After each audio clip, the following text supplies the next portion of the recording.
Alright guys, so do you ever wonder what happened to that kid from the Look at Me cover in XXXTentacion's viral breakout song? Probably not, but I'm gonna tell you anyways. So today he was just sentenced to 10 years in prison for attempted anyways, here's what the reaction was and what happened. Alright, so basically like in 2019, the kid stabbed his friend multiple times after the group decided to go out to eat, and they told the kid that he wasn't invited. Basically, this dude just went ham on this kid. The dude wasn't even a full adult. Neither of them were. And yeah, it's pretty messed up. And he's been like locked up ever since. And here's the reactions to it. Bro got a lit blunt in his nose. We all knew where this was going.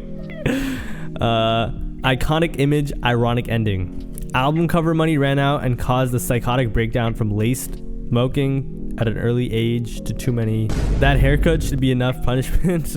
I mean, at the end of the day, he had a historic crash out. He messed out. But you know what a lot of people don't know is this kid was actually like friends with XXXTentacion. So his name is Kid Pronto, and he's been locked up for quite a while. I'm pretty sure he tried to like switch religions or something, or he tried to become Muslim. And you can see there are pictures of him when he was young with X and stuff. And X probably messed with him because, you know, he made him the cover. And I'm not gonna lie, for the most part, it's sad. You know, most people wish he didn't mess up that bad, but he's kind of been on this path. For example, a couple of years ago, there was a video of him saying a word that he shouldn't have said.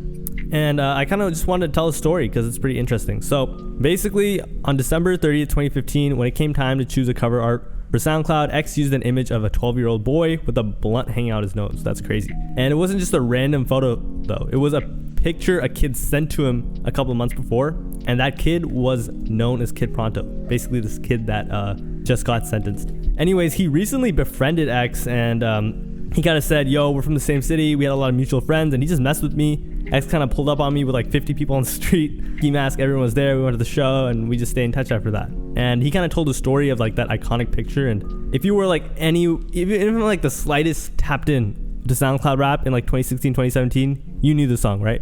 Of course, bro. I'm being from Florida, especially. Like, it kind of got to us super early. Like, I was from Palm Beach County back then, and X from Broward, obviously. So, like, we were hearing that stuff early, bro. Rojas, too, the producer. Like, all these people, Jimmy Duvall, Rojas, the dude in the cover, and X, like, all have crazy lore. Like, Rojas was, like, a crazy underground producer back then, and now he moved to, like, Colombia, and he's producing, like, the biggest, like, reggaeton hits in the world. Like, there's so much lore going on in this song. Yeah, it's pretty crazy. Another super random piece of lore is like the song Look at Me hit 1 million plays when Lil Xan first arrived to like LA or something. Apparently like they picked X up because he was cool with like Adam 22 and they all had like a party and celebrated it. Just super random piece of lore, I just know. But anyways, he basically just talks about the picture and says, I was smoking and I just put it in my nose, took a picture and sent it to the group chat as a joke. We were just playing and X was like, I'm gonna use this as my next song cover. He wasn't big or anything back then, so I didn't really think of anything of it. And you know, he followed through his promise. Look at me, received a huge amount of attention, blah blah blah. And they kind of bonded because they were both like troubled kids. He was like, bro, I was getting in trouble, he was getting in trouble. And he kind of talks about his legal issues and whatnot. This guy, Kid Pronto, this is not his first run-in with the law. I mean, he has charges from 2017 that include robbery, battery, vehicle theft, and resisting arrest. And when X got out of jail, Kid Pronto was on the run, and he had a warrant for his arrest. And X actually let him illegally stay at his crib, which is like kind of funny. But yeah, he's a real one. So for 2 months, Kid Pronto actually lived in X's house. And one day the police showed up and they arrested him. Basically, Kid Pronto was like, yo, like don't tell them. And you know, X actually was kind of being a real one. He was like, bro, I don't know this kid, but he kind of like just was like, bro, you got to turn yourself in. And they did it. And halfway through Kid Pronto's jail sentence, X was, you know, it happened.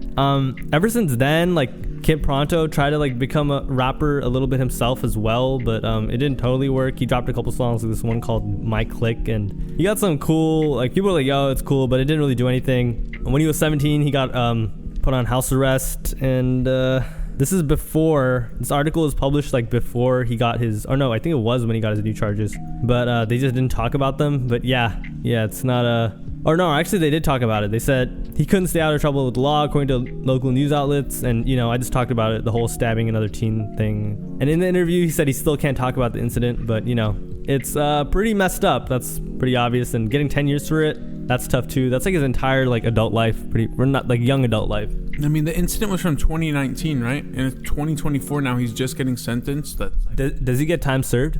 Probably. I mean, probably. I don't know. Every case is different, but like the same thing's going on with Melly right now. I don't know what's going on with these Florida courts, bro. It's taking like 5 years or 6 years to like get to a cases.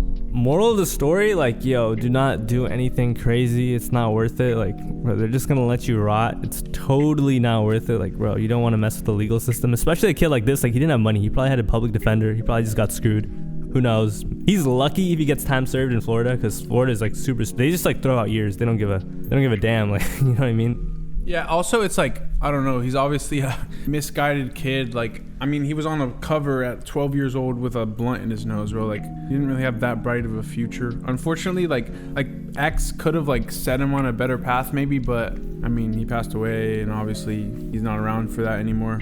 Yeah, it's kind of sad. This kid clearly didn't have any guidance or any parents. Like, X actually kind of took him in for 2 months and tried to help him out. And if he had gotten out, or if he had like been on house arrest, he would probably have been with like X. It's kind of crazy to think about. And he probably would have helped him out, and the situation wouldn't have happened. But you know, you could say that about a lot of X's friends. Just look at Kid Trunks or any of the other X members, only members, or just friends of X in general. You know, they're not all doing too great. But other than that, you can look at like some XXXTentacion fans' reactions. You know, one person said he's a legend for that pick. 10 years for attempted M word doesn't seem that bad. Facts, he'll probably only serve 7 to 8 years.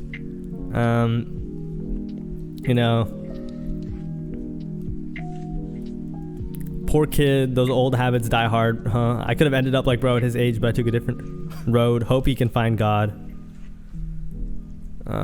Yeah, I mean, at the end of the day, this guy is like a legendary part of rap history now, you know, or just he is, not now. And it's kind of weird to see where he turned up. I remember back in the day, like all these like funny ass videos of him would like pop out. Like, he really lived that life. I feel like a lot of people just thought he was like some viral kid. Like, no, he was really about it. Like, I think he's been like, he was shot before too, by the way, like 2 or 3 times. I'm not gonna pull up the article or anything, but he's been in a ton of like crazy situations. And when you're just like putting yourself around things like that, something like this is bound to happen. Actually, not really. He totally did it by himself. I don't know why he did this. It's just like, yeah, he just threw his life. It's literally like, you know, everyone says like, oh my God, he's a crash out. Like, he literally crashed out. Yeah, he crashed out, bro. Those videos were super funny back in the day. I just remember them like hanging out by like cars. They were like, I don't know. Yeah, he like whipped hella cars and stuff. Yeah, there was a lot going on. I don't know. It's just some real like Florida shit, bro. Like, you gotta be there. Real Florida boy. Yeah, exactly, Florida man. But anyways, free him. Not really. I hope he gets out pronto. Okay, yeah, that's the sad part. Bye, guys.